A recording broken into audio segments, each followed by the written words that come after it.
Hello and welcome to another episode of Rico'S Rants. I'm your host, Rico DiGiorgio. Okay, another movie that I saw recently with Steph, and we watched this last night, so it's still fresh in my mind. I can talk about it. There will be fucking spoilers. Just putting that out there. The movie, Get Out of here. No, seriously, Get Out. That's the title of the fucking movie. Oh my god, man. I remember watching this in theaters and I'd heard very little buzz about it apart from the fact that go see this fucking movie. It is a horror film, but it's not a horror film in the vein of a slasher or a ghost movie. It's very much a horror film in the vein of Stepford Wives and Invasion of the Body Snatchers. Now, I would have loved Steph to have done this rant with me, but what are you gonna do? But she enjoyed it. We talked all about it. So I know her critique and her opinion of it, but I'm not going to more or less quote her unless I feel it's relevant. So, what is Get Out? Honestly, it is a movie that you need to see twice, maybe 3 times. It is a horror film, but it is more a horror film in the fact that it deals with racism and deals with liberal racism, which is very kind of like a weird stretch, because when you think racism, you think of ultra conservative, kind of down south kind of racism. But this is liberal racism, where a white person will go up to a black guy and go, "My man," where it's like, you're only doing that because he's black. Or being like, "Hey man, I would have voted for Obama 3rd term if I could have." Like, you're only saying that because he's black. Now, liberal racism is better than racism, lynching and KKK and all that bullshit, all that horrendous bullshit. It still is something that African Americans and minorities have to deal with on a regular basis. And a lot of it is them having to smile, just kind of accept it. It sucks. So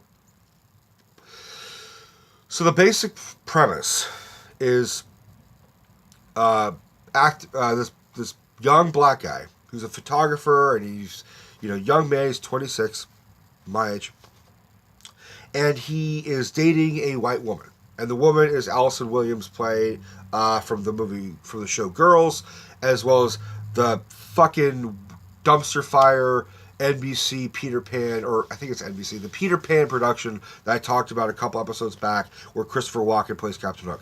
That girl. Also, she's the daughter of Brian Williams, the news anchor, if that helps. So the premise is that they are going to introduce him to her parents, the liberal, white, but very rich parents, played by Catherine Keener and Bradley Whitford. The actor, and I'm gonna fuck up his name, because he has a I don't want to say ethnic name, but he has a very African name. He has recently been in Black Panther. So his name is Daniel Kaluuya. Daniel Kaluuya. I hope Daniel. I hope I'm pronouncing that right. You are a phenomenal actor. I don't want to mess up your fucking name, but Daniel Kaluuya. I felt he was held back in this film.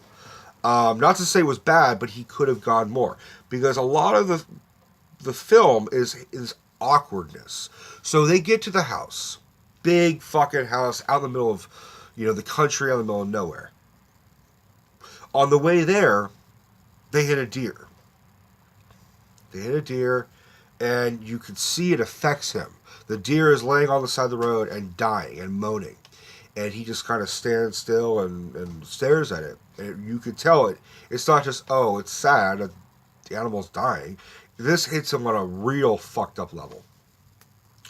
So later, he and the parents and his girlfriend, the dad gives him a tour and shows off the house, and shows off the area, and they reveal they have black help.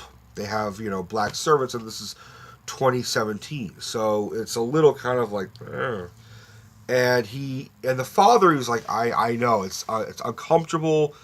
I know it looks bad, white family, black servants, but they were taking care of my parents, and when my parents died, we just couldn't bring ourselves to fire them, so they've been part of the family ever since. So there's a groundskeeper, and then there's a maid, and both of them are just creepy above all. And he's going to them trying to get like that kind of black affection or black camaraderie, being like, hey man, it's good, it's good to see another brother out here. And the groundskeeper just kind of looks at him and is like, I don't know what you mean. I hope you're not uncomfortable with me being around here. And it's like, motherfucker, like, we're in New York. What are you talking about? So, or they're in Chicago, one of the two. So, I don't want to spoil. It's hard because I want to spoil everything because I know a lot of imagery about this. So maybe this will be the spoiler-free episode, and then I'll release a spoiler-filled episode with Stephanie.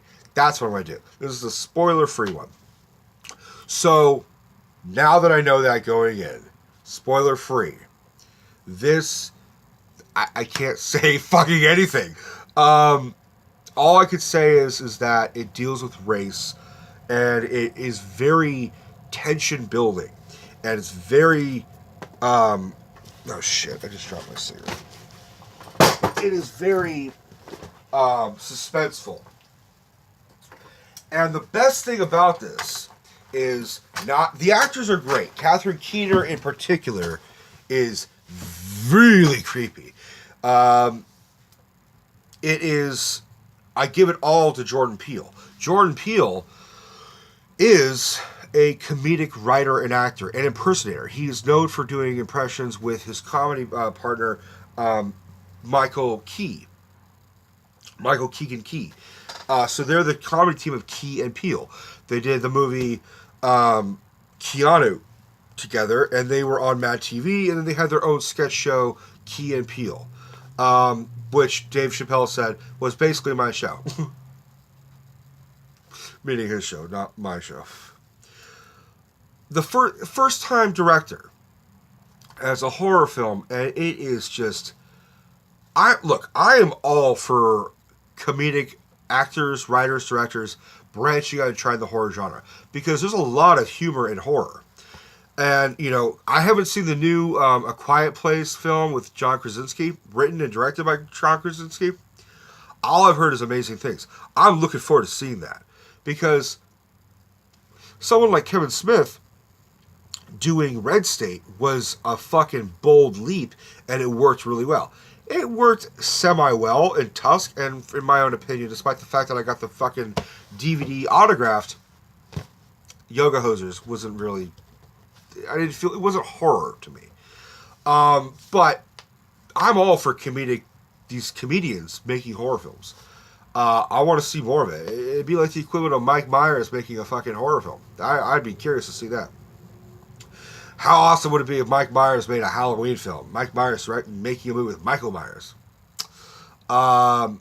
So, tension building, racism, and a lot of just like, what the fuck? So, that's all I can really say without spoiling anything. All I can really talk about is the fact that